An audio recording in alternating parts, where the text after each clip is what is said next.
కారుమూరి రాజకీయాల్లో ముక్కుసూటిగా వెళ్తారనే అభిప్రాయం రాజకీయ వర్గాల్లో ఉంటుంది. ఆ వ్యవహార శైలినే ఈ మాజీ మంత్రిని చిక్కుల్లో పడేసిందా?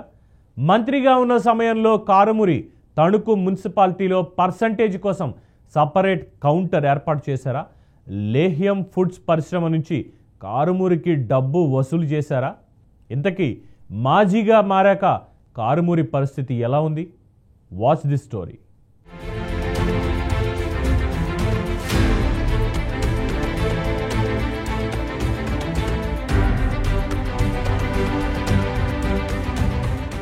కారుమూరి రాజకీయాలలో ముక్కుసూటిగా వెళ్తారనే అభిప్రాయం రాజకీయ వర్గాల్లో ఉంటుంది. ఆ వ్యవహార శైలినే ఈ మాజీ మంత్రిని చిక్కుల్లో పడేసిందంటారు నియోజకవర్గ ప్రజలు. అయితే మాజీ మంత్రి తణుకులో ఎలాంటి అభివృద్ధి చేయలేదని నియోజకవర్గంలో టాక్ వినిపిస్తుంది. 2 సార్లు ఎమ్మెల్యేగా పనిచేసిన కారుమూరి మాత్రం నియోజకవర్గంలో ఆశించిన స్థాయిలో పని చేయలేదని ఆరోపణలు వినిపిస్తున్నాయి. 2 సార్లు అధికార పార్టీ ఎమ్మెల్యేగా ఉన్నా అధికారాన్ని అనుభవించారే తప్ప నియోజకవర్గంపై దృష్టి పెట్టలేదట.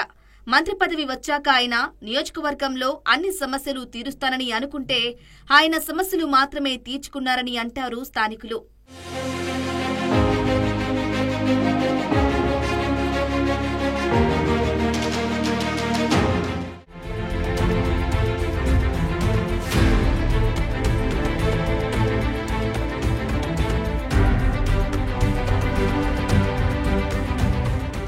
తణుకు పట్టణంలో పరిశ్రమలు ఎక్కువగానే ఉంటాయి.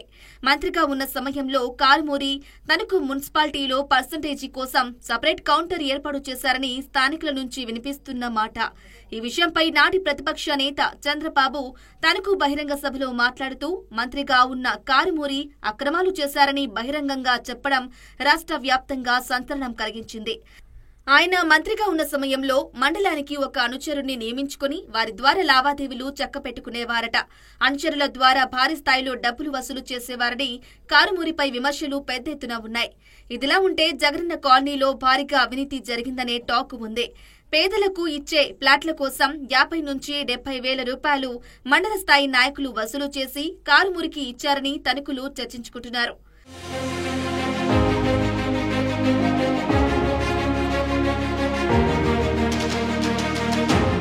తణుకు అభివృద్ధి కుంటుపడిపోయిందంటే అది గౌరవ మాజీ మంత్రి వల్లని మీకు తెలియజేస్తూ, ఆయన ప్రతిసారి ఎలా చెప్తాడంటే ఆయన తప్పులు చేసి ఆ తప్పుల్ని ఎదుటోళ్ళ మీదకి వేలెత్తి చూపడం ఆయనకున్న అలవాటు.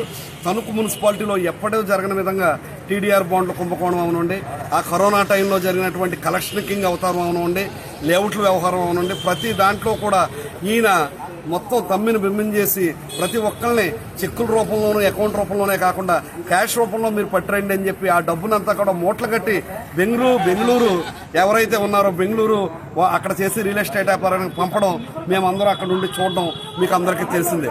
పైగా ఈ రోజున ఆయన పదవి లేకపోయేసరికి కులాల మధ్య మతాల మధ్య స్విచ్లు పెట్టడానికి ఇక్కడ మళ్ళీ ఏదో విధంగా రాజకీయ అలజడి సృష్టించాలి, అతను రాజకీయ మనుగడ గడుపుకోవాలని రాధాకృష్ణ గారి మీద లేనిపోని అవాకులు చవాకులు పేలుతున్నాడని, ఇటువంటి ఇక ముందు జరిగితే ఆయన అవినీతి చట్టాన్ని మొత్తం బయటపెట్టి ఇతను ఇక్కడ చేసిన భూ కుంభకోణాలు అవనివ్వండి, అవినీతి బాగోతం మొత్తం బయట పెడతామని.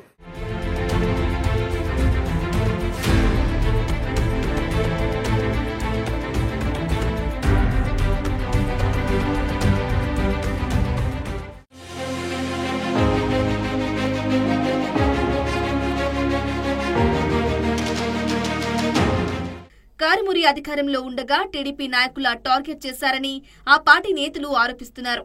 రాష్ట్రంలో సంచలనం కల్పించిన లేహ్యం ఫుడ్స్ పరిశ్రమకు సంబంధించి కారుమూరి ఎమ్మెల్యేగా ఉన్న సమయంలోనే అనుమతులు పొందినట్లు ఆ పరిశ్రమ యజమానులు చెప్తున్నమాట. పరిశ్రమ అనుమతుల కోసం కారుమూరి నాడు పెద్ద ఎత్తున డబ్బు తీసుకున్నారని పెద్ద ఎత్తున ఆరోపణలు ఉన్నాయి. అయితే ఈ ఆరోపణలను మాజీ మంత్రి ఖండించారు. వైసీపీ హయాంలో ఫ్యాక్టరీని మూసివేశామని, కూటమి అధికారంలోకి వచ్చాక లేహ్యం ఫుడ్స్ పరిశ్రమలకు అనుమతులు ఇచ్చారని ఈ మాజీ మంత్రి కూటమి ప్రభుత్వంపై తీవ్ర స్థాయిలో విమర్శలు చేస్తున్నారు. దీనికి సంబంధించి తణుకులో అధికార విపక్షాల మధ్య మాటల యుద్ధం నడిచింది. మొత్తానికి అధికారం కోల్పోయాక కారుమూరిని ఆరోపణలు చుట్టుముట్టాయి. నియోజకవర్గంలో కారుమూరి రాజకీయ భవిష్యత్తు ఎలా ఉంటుందో చూడాలి.